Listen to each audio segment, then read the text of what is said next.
So my message to you today is get up and get moving. So what if it takes you a while to climb a flight of stairs? If you have to rest every once in a while, you made it to the top. So what if you have to wear oxygen so that you can go to your grandchild's school play? You got there, and don't you think they'll love you even more for doing that? And so what if I can't lug a set of golf clubs behind me on a golf course?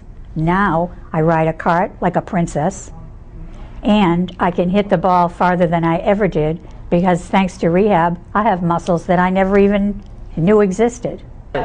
Yes, sometimes I got embarrassed walking around wearing oxygen, and when people asked me, oh, what's wrong? I smiled and said, oh, nothing, this is filled with vodka, and just went on my way.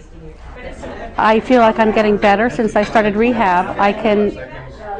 My first story was I went to the mall Sunday with my daughters for the first time in years, and I was able to walk the whole mall. I get around pretty good. I make sure I have oxygen. I just was on a trip to Florida. It was an interesting flight using a concentrator, but there's some positive about that because you get to the head of the line real quick. And I thank God for all the stuff that has gone before, because I'm a beneficiary of it.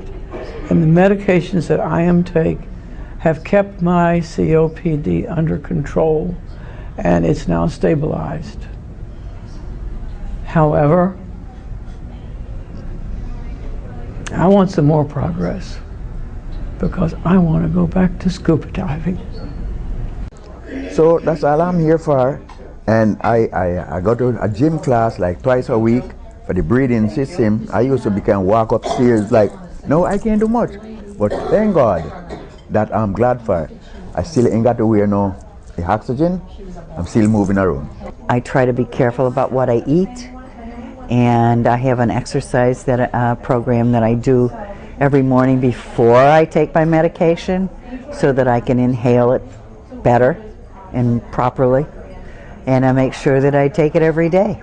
But research is the only way we're ever going to find cures to many of the processes of COPD, and I look forward to the next study that I participate in, whether it's a clinical one involving medication or whether it's a simple survey.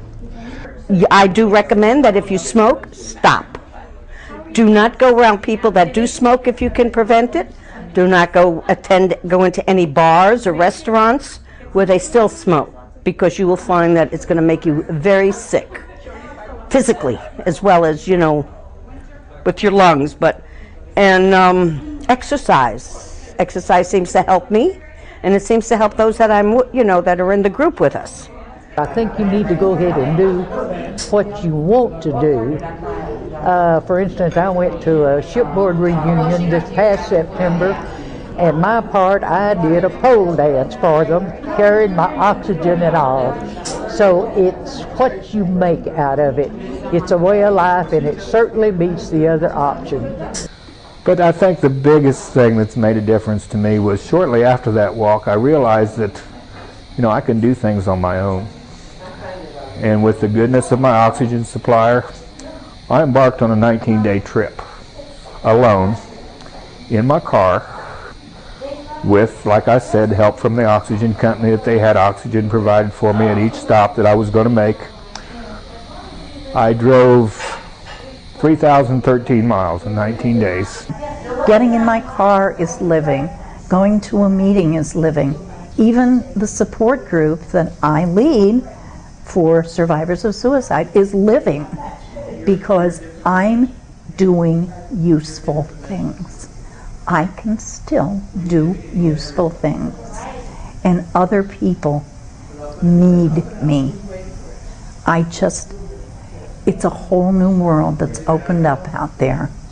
I'm no longer this old lady that could just be sitting alone and dying. I'm this old lady, but I'm one sassy broad, and don't you try and put me down.